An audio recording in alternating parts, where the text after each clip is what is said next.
Shalom, amados! Nós estamos aqui para mais uma aula da nossa Escola Bíblica Dominical, a lição de número 11, do dia 14 de março de 2021, que tem como título Compromissados com a Evangelização. Como nós já falamos em outras oportunidades, nós estamos estudando esse trimestre a respeito do verdadeiro pentecostalismo e hoje nós vamos falar sobre qual deve ser a posição pentecostal em relação à evangelização. O texto áureo está em Romanos, capítulo 1 e o verso 16, que diz assim: porque não me envergonho do evangelho de Cristo, pois é o poder de Deus para a salvação de todo aquele que crê, primeiro do judeu e também do grego. Na verdade prática, vai dizer que a nossa responsabilidade para a salvação de todos os seres humanos, mediante o evangelho de nosso Senhor Jesus Cristo, nos torna servo de todos. Então, amados, nós estamos falando, a nossa leitura bíblica em classe, ela está em Marcos 16, do versículo 14 até o versículo 20, que diz assim: finalmente apareceu aos 11, estando eles assentados juntamente, e lançou-lhes em rosto a sua incredulidade e dureza de coração, por não haverem crido nos que o tinham visto já ressuscitado. E disse-lhes: ide por todo o mundo, pregai o evangelho a toda criatura. Quem crer e for batizado será salvo, mas quem não crer será condenado. E estes sinais seguirão os que crerem. Em meu nome expulsarão demônios, falarão novas línguas, pegarão nas serpentes, e se beberem alguma coisa mortífera, não lhes fará dano algum. E imporão as mãos sobre os enfermos e os curarão. Ora, o Senhor, depois de lhes ter falado, foi recebido no céu e assentou-se à direita de Deus. E eles, tendo partido, pregaram por todas as partes, cooperando com eles o Senhor e confirmando a palavra com os sinais que se seguiram. Amém. Nós vamos ver, amados, nessa aula, a importância da evangelização. E quando nós falamos a respeito de evangelização, nós precisamos desfazer alguns mitos, algumas coisas que acabam sendo embutida nessa palavra evangelização e acaba fazendo com que algumas pessoas não tenham uma verdadeira noção do que é o ato de evangelizar. O que é uma evangelização? Nós precisamos sempre lembrar o que significa a palavra evangelho, Quando você vai evangelizar, o que é evangelizar? Evangelizar é você ficar falando para uma pessoa que ela vai morrer e vai para o inferno, que ela precisa aceitar Jesus, que ela precisa parar de beber, parar de fumar, parar de não sei o quê. Isso não é uma evangelização. A palavra evangelho significa boas novas. Então evangelizar é fazer a pessoa ter consciência de boas novas. E nesse conceito de fazer as pessoas conseguirem compreender o que é uma boa nova, nós precisamos trazer para nós a concepção de que não é apenas você falar a respeito ou acerca da sua igreja ou de Jesus. É você conseguir transmitir para essa pessoa que está ouvindo ou, na maioria das vezes, está vendo o seu proceder, para que ela consiga ver qual é a diferença que o evangelho faz na sua vida. Então, às vezes, nós temos que nos preocuparmos com algumas coisas. Por exemplo, existem muitas pessoas que elas falam de Jesus, elas falam da igreja, elas falam, e os atos dela não mostram que aquilo é uma coisa tão boa para ela. Aquilo não é uma coisa tão salutar. E esse não ser uma coisa tão salutar, o que acaba acontecendo? Acaba acontecendo que essa pessoa, ela fala uma coisa, mas a sua vida transmite um outro tipo de informação. Às vezes nós pensamos em ganhar, por exemplo, um parente, mas o parente não quer nos ver perto dele. Por que não quer nos ver perto dele? Porque ele entende que aquela minha vida não é uma vida boa para ele, não serve para ele.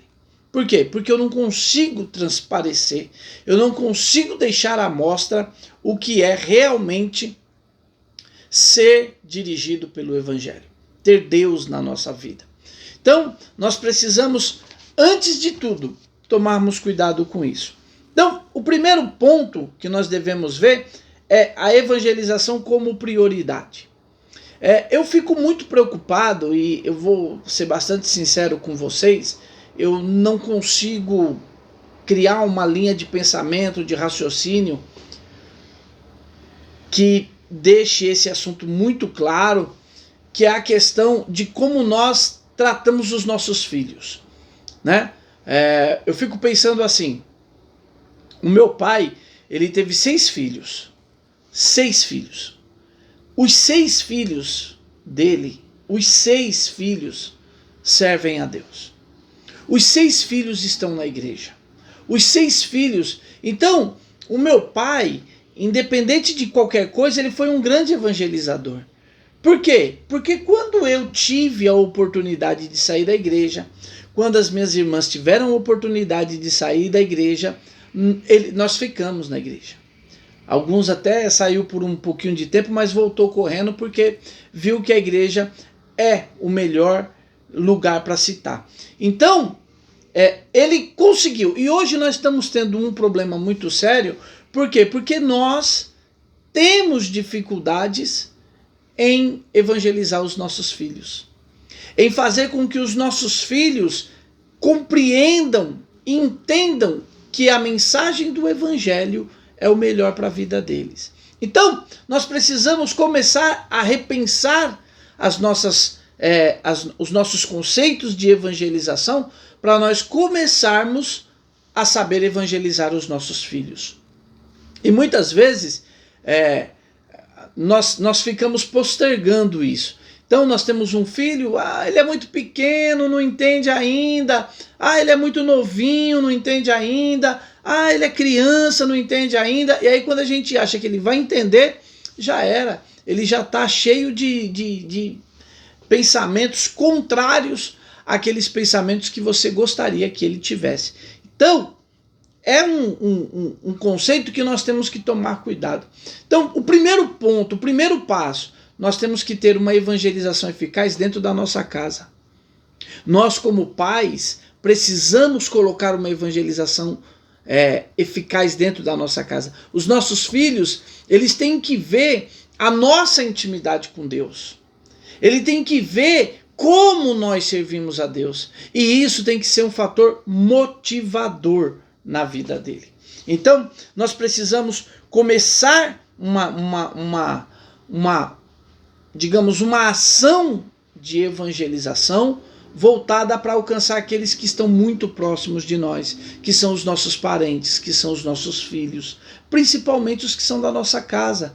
Nós precisamos ter uma qualidade de excelência para evangelizarmos esses tipos de pessoas, evangelizarmos as pessoas que estão muito próximas de nós. Nós precisamos conseguir passar uma mensagem de que essas pessoas entendam, porque hoje, irmãos, tem até muito crente, muito cristão, que ele está caindo naquela ideia, sabe, de ser bonzinho, de ser fazer o bem. E isso tudo é bom e é importante e deve ser feito. Nós devemos ser pessoas boas, nós devemos fazer o bem, nós devemos ser exemplos na ação do bem. Mas eu quero te dizer uma coisa, não é eu ser bom, não é eu fazer o bem que vai trazer para mim uma condição de salvação para a minha vida. Eu preciso conseguir entender, e as pessoas precisam, o seu filho precisa, os seus amigos precisam entender o quê? Que ele é um pecador, E como um pecador, ele precisa de um perdoador. Então, não adianta eu fazer o bem. Porque o bem, amados, ele vai refletir na minha vida, propriamente dita. A Bíblia vai dizer, dai e dar-se-vos-á. Jesus fala, olha, vocês fizeram, um desses pequenos fizeram a mim. Você vai receber a sua recompensa por isso. Mas isso não liberta você do pecado. Você é um pecador. E é o primeiro conceito que a pessoa tem que ter na sua mente. Eu sou um pecador.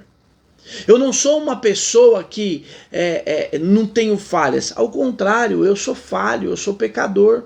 E essa minha condição de pecador só vai ser resolvida através do Evangelho, através da pessoa bendita de Jesus, que foi colocada como o elo para nós conhecermos o Eterno. Então, nós precisamos fazer com que a pessoa que nos ouve, né? Muitas vezes nós ficamos fechados em um ciclo de santidade, porque eu sou santo, eu sou isso, aquilo, outro, e isso vai criando um abismo entre eu e aquelas pessoas que eu quero atingir. E deve ser justamente o contrário. Se você viu um pecador, se você sabe que uma pessoa está num estado terrível de pecado, a sua santidade não ajuda em nada. Mostre que você também é um pecador. Não pecando junto com ele, mas mostrando que você precisa de um perdoador para a sua vida. Então, nós precisamos ter, primeiro ponto, um exemplo. O Evangelho, irmãos, antes de ser falado, ele vai ser visto. Essa evangelização, antes que você abra a boca, ela vai ser vista. Então, se você tem um proceder errôneo, não adianta você falar nada. Então, quais são os patamares de evangelização? Primeiro, seja exemplo. Seja digno de ser imitado. Seja digno de ser copiado. Seja digno de você poder servir de referência. Então, primeiro passo da evangelização, exemplo. Eu estava falando da dificuldade de evangelizar as pessoas que estão mais próximas de nós, como por exemplo o filho, como por exemplo um irmão, um pai.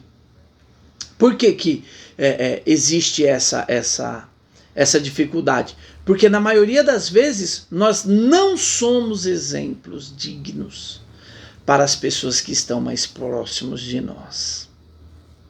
Então, eu preciso... Qual é o primeiro passo da evangelização? O primeiro passo da evangelização é o exemplo que eu posso ser para as pessoas que vão me ouvir. Porque quando você abrir a sua boca, quando você falar, quando você dizer que você serve a Deus, as pessoas não vão refutar isso.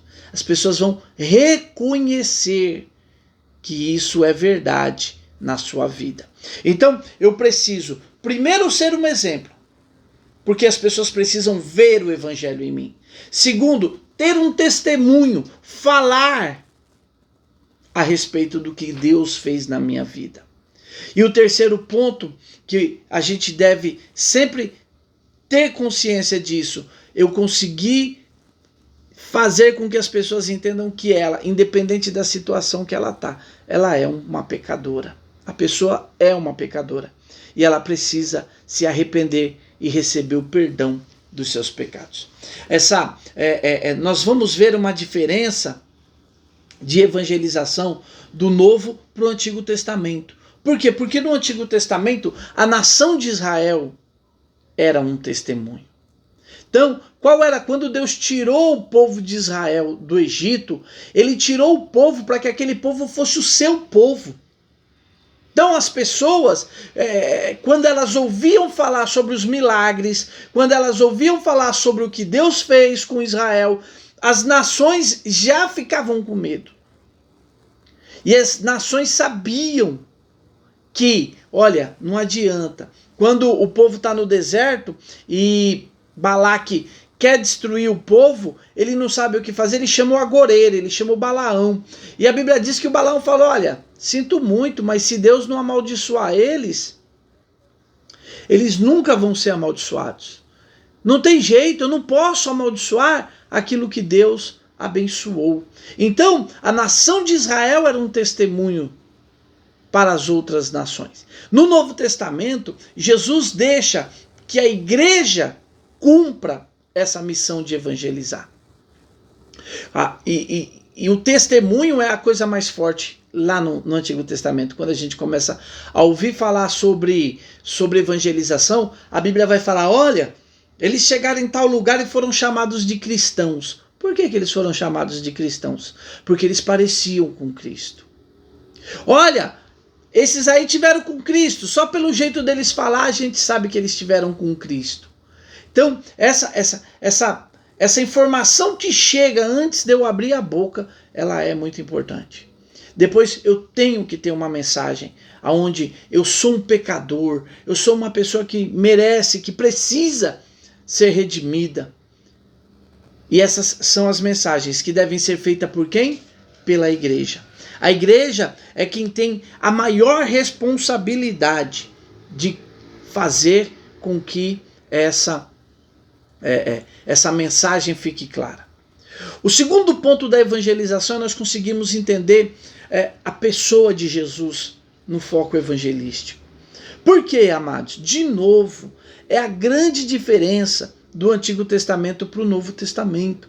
Porque no Antigo Testamento o povo de Israel eram mensageiros, eram os exemplos, eram aonde Deus agia, e a ação de Deus no meio do povo fazia com que as nações reconhecessem a Deus como Senhor. Nós vamos ver diversas passagens na Bíblia de que as pessoas das nações circunvizinhas estão reconhecendo. Nós vemos aquela viúva de Edom que sustentou Elias. Nós temos a Sulamita, que não era israelita e cuidou do profeta Eliseu.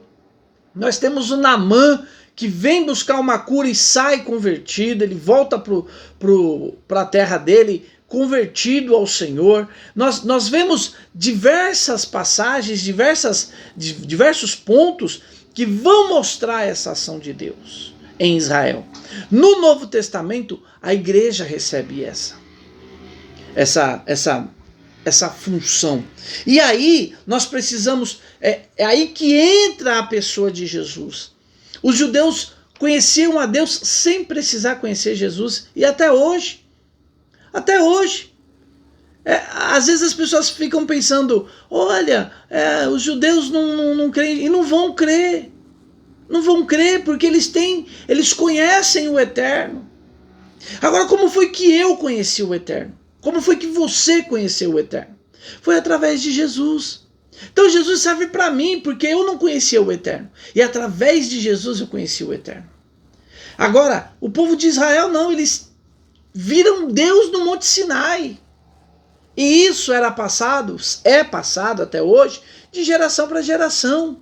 Então, nós vemos que nós precisamos de Jesus. E aí, muitas vezes, o sacrifício de Cristo na cruz, ele parece que não tem mais nenhuma validade. E não é para nós chegar na Sexta-feira Santa, está chegando aí a Páscoa, né? Nós chegarmos na Sexta-feira Santa e ficarmos com dor de Jesus. Ai, ele tomou chicotada, ele apanhou, ele não sei o que. Não é para isso, irmão. O sacrifício de Cristo é para fazer eu entender que eu não consigo chegar a Deus por outros métodos, por outro meio. Eu preciso dele. Então, o sacrifício que Cristo expõe no Calvário, ele é para quem? O apóstolo Paulo ele vai dizer assim, essa palavra é digna, é fiel e digna de toda aceitação, que Jesus Cristo morreu por todos os pecadores, dos quais eu sou o principal deles. Então, de novo, a nossa condição de pecaminoso. Mas eu não faço nada demais. Você pensa bobagem, você peca Nós pecamos por palavras, nós pecamos por ação, nós pecamos por omissão. A Bíblia diz que quem sabe fazer o bem e não faz, pronto, já comete pecado.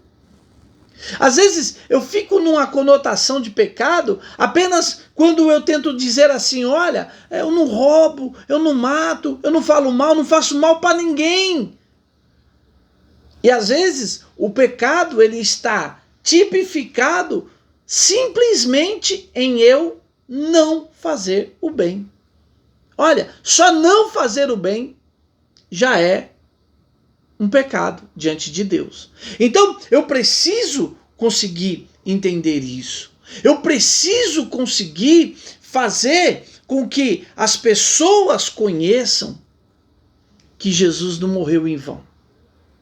O sacrifício de Cristo, ele mudou a história da humanidade, irmãos. Quando você estuda história secular, e quem estuda sobre o Império Romano, sobre o Império Grego, que veio antes do Império Romano, todos esses impérios, eles eram corruptos. Matar criança, abusar de criança, homossexualismo. Amados, isso aí, ó, o mundo já foi muito pior do que é hoje. Tem um livro, ele chama As Catacumbas de Roma. Irmãos, o pai tinha filho, nascia uma menina, ele colocava numa árvore para as formigas comer. E não era crime, não era nada. Quando o cristianismo ele vira a religião do império, e aí o império começa a pautar suas leis, a pautar né, na ética, na moral, nos bons costumes, o que acontece? As pessoas que estavam fora do Império Romano, elas eram chamadas de bárbaros. E eram bárbaros. Sabe por que eram bárbaros? Porque, rapaz, ainda com o cristianismo em voga, ainda com o cristianismo valendo, amados, um matava o outro por nada. Então, nós precisamos conseguir entender o que foi o Evangelho, o que foi Cristo. Quando o cristianismo virou a religião do império, não vou aqui discutir, até porque o tempo é escasso, mas quando o cristianismo vira a religião do império, estou falando apenas de questão moral. Em questão moral, o mundo saiu daqui, ó, e veio aqui para cima. Hoje, as pessoas estão... Por que a igreja é tão combatida hoje? A igreja é tão combatida porque a moral precisa cair. As pessoas entendem que a moral precisa ser extirpada. Então, nós estamos aí vendo movimentos brigando e nós estamos indo para um buraco sem fim. Nós estamos aí para liberação de aborto, sabe? Pedofilia, homossexualismo, não sei o quê. Tudo isso está sendo colocado que é a quebra da moral que o Evangelho colocou no mundo há mais de 2000 anos atrás. Ah, mas a igreja cometeu atrocidade, cometeu. Ah, os padres fizeram bobagem, fizeram. Mas tirou o mundo de um buraco e colocou lá em cima. O que as pessoas falam hoje aí, que até muitas vezes é contrário à Bíblia sobre direitos humanos, só veio com o cristianismo. Ah, mas só veio com o cristianismo. O ser cristão mudou a história da humanidade. Então, Jesus morreu justamente para isso. Quando o império fala, olha, vamos colocar o cristianismo como a religião do império, esse colocar o cristianismo como religião do império, o que ele fez? Ele elevou a moral do mundo. Então nós começamos a ter uma sociedade pautada em família. É tudo que querem destruir hoje. Nós temos uma sociedade pautada em família, em preservação da vida. Hoje as pessoas querem acabar com isso. Querem, não, nós temos que acabar com família, não tem que ter família. Tá virando uma bagunça, uma baderna. E nós vamos para onde? E sempre vai ter mais mais adeptos a esses tipos de pensamentos. E nós vamos para onde? Nós vamos para um buraco de onde nós já saímos. Nós como sociedade. A sociedade já saiu desse buraco. Os impérios, eles ruíam porque a moral era muito ínfima, era pequena demais. E aliás, nem tinha moral, era... se você estudar a história dos imperadores romanos antes do cristianismo, é de enojar. Então, o que aconteceu? A morte de Cristo, a chegada do evangelho na história do mundial, ele fez o quê? Elevou a moral do mundo. E o mundo se tornou melhor. Nós estamos agora tentando piorar. Mas nós não, né? O mundo aí fora aí está tentando piorar. Mas o evangelho aumentou a moral do mundo todo. Quando nós falamos em evangelização, o terceiro ponto que nós devemos pensar é sobre até onde vai as nossas missões, até onde nós devemos fazer missões. Porque, irmãos,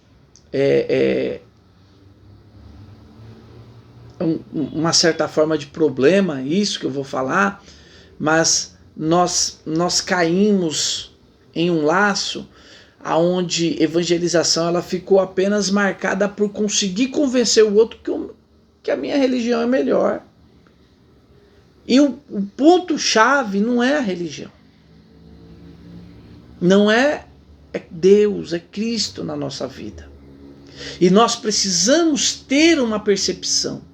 Então, é uma coisa que eu acredito que nós deveríamos trabalhar, nós como igreja deveríamos trabalhar, deveríamos pensar, deveríamos raciocinar sobre isso, sobre não termos uma necessidade, eu vou chamar de necessidade, uma necessidade de conseguirmos convencer o outro que a nossa fé é melhor. Se eu deixar transparecer Deus na minha vida, eu não preciso fazer isso. As pessoas vão ter inveja no bom sentido. As pessoas vão querer o que eu tenho. As pessoas vão querer ser o que eu sou. As pessoas, hoje, nós estamos... Olha, eu sou meio velho, né? Mas eu me lembro que, quando eu era criança, quando uma pessoa falava assim, olha, eu sou crente. Irmão, ele não precisa falar mais nada. Só dele falar assim, eu sou crente, pronto. As pessoas já julgavam, mano, se esse cara aí é crente, é porque ele é correto. É porque ele é. E nós precisamos resgatar isso para a nossa vida. Nós precisamos ter um testemunho que quando nós falarmos que somos crentes, que servimos a Deus, isso deve pesar ao nosso favor e não contra nós. Então, muitas vezes, o que acaba acontecendo? As pessoas, como elas não veem esse testemunho, que é o primordial. Pensa o seguinte, eu bato na minha esposa, na região que eu moro, eu posso falar de Jesus para alguém? Não posso, porque o cara bate na mulher, rapaz. Eu compro e não pago. Eu posso falar? Não posso. As pessoas vão falar, não. Esse aí diz que é crente, mas compra e não paga. Então, nós precisamos conseguir mostrar para as pessoas a diferença da minha vida, porque eu tenho Cristo nela. Então, nós precisamos nos cuidar. E depois que nós cuidarmos disso, aí nós vamos mostrar para outras pessoas, para outras cidades, para outros países, que nós temos um Deus que faz a diferença. Então, nós fomos muito educados apenas a convencer que a nossa religião é a certa e as outras são todas erradas. Não é por aí. Ah, mas as outras... o meu vizinho aqui, o meu pai é macumbeiro. E daí? Mostra pro teu pai que você realmente tem alguma coisa melhor do que ele. Porque às vezes nós vemos lá o espírita e ele tem mais credibilidade no que fala do que eu que sou cristão. Então eu preciso mostrar isso para as pessoas. As pessoas precisam ver isso. E quando elas conseguirem ver isso na minha vida, sabe o que vai acontecer? Elas vão querer o Deus que eu tenho. Não é que eu vou dar para elas, elas vão pedir. É por isso que a Bíblia diz, olha, eu vou enviar uma fome e uma sede sobre a terra. E não é uma fome de pão e nem uma sede de água. É fome e sede de ouvir a palavra de Deus. As pessoas querem ouvir as boas novas. E o evangelho é boa nova. Às vezes você... Uma certa feita, uma pessoa chegou para mim e falou assim, Josué, eu queria que você fizesse um estudo sobre o inferno para eu dar para o meu filho. Eu peguei e falei para essa pessoa assim, eu falei, se você falar do céu e isso não for suficiente para convencê-lo, o inferno é que não vai. E nós ficamos tanto tempo falando do inferno. O inferno é um lagão de fogo, o diabo tá com o garfão, tem um caldeirão, não sei o quê, que hoje as pessoas fazem piadas com o inferno. E é sério. A salvação da nossa alma é séria, é coisa séria. E nós precisamos transmitir uma boa nova com seriedade. Mas uma boa nova com seriedade não é uma boa nova sendo grosso, mal educado, falando que a pessoa é filho do diabo, que chupa a chupeta do cão, bebe o xixi do diabo. Nada disso. Eu não preciso disso. As pessoas precisam ver que Deus fez uma obra grande na minha vida. Às vezes você vê um bandido que mora numa determinada região, ele se converte, ele vira um testemunho vivo. Não é quando ele sobe lá e conta o testemunho dele, é quando ele anda na rua. As pessoas falam, rapaz, esse cara aí era um marginal sem ninguém aqui. Outro dia eu estava conversando com um parente meu, e ele falou assim, olha, o fulano de tal, eu passava por ele na calçada e eu mesmo falava assim, ixi, isso aí não vai dar pra nada. Isso aí daqui a pouco tá morto. E o camarada ouviu o evangelho, se converteu e casou com a filha desse meu parente. Ele falou, eu que imaginava, nunca imaginei que um cara desse ia ser meu genro, Josué. E o cara é meu genro. Sabe o que é isso, irmãos? É isso que o mundo está procurando. E eu acho que nós, como cristãos, em casa, na rua, no trabalho, na escola, aonde nós chegarmos, nós precisamos mostrar que temos Deus na nossa vida. Porque quando as pessoas verem Deus na nossa vida, elas vão ficar fascinadas. Elas vão querer o Deus que nós servimos. Então, amados, essa é a nossa aula de hoje. Nós precisamos trabalhar com muito cuidado. Essa questão de falarmos sobre evangelização é muito cuidadosa. Nós temos que ser muito cuidadosos. Por quê? Porque nós precisamos, antes de falar, convencer as pessoas com os nossos atos. Que Deus abençoe todos vocês. Um bom domingo. Mais uma vez, eu vou dizer aqui para vocês, se cuidem. Estamos passando por um momento difícil, um momento caótico, quase que caótico, não diria que é caótico ainda, mas é quase que caótico. Estamos precisando ser prudentes. A nossa igreja, os nossos pastores, por medida de segurança, fez com que os cultos ficassem apenas nas lives. Não vamos ter culto presencial nesses dias. E é importante, não vá para outra igreja. Mas aquela igreja está aberta. Não vá. Esse momento, eu que sempre fui uma pessoa assim, muito reticente, mas nesse momento nós estamos precisando sermos prudentes. Então, se cuide, cuide de você, cuide da sua família. Nesse momento não é momento de você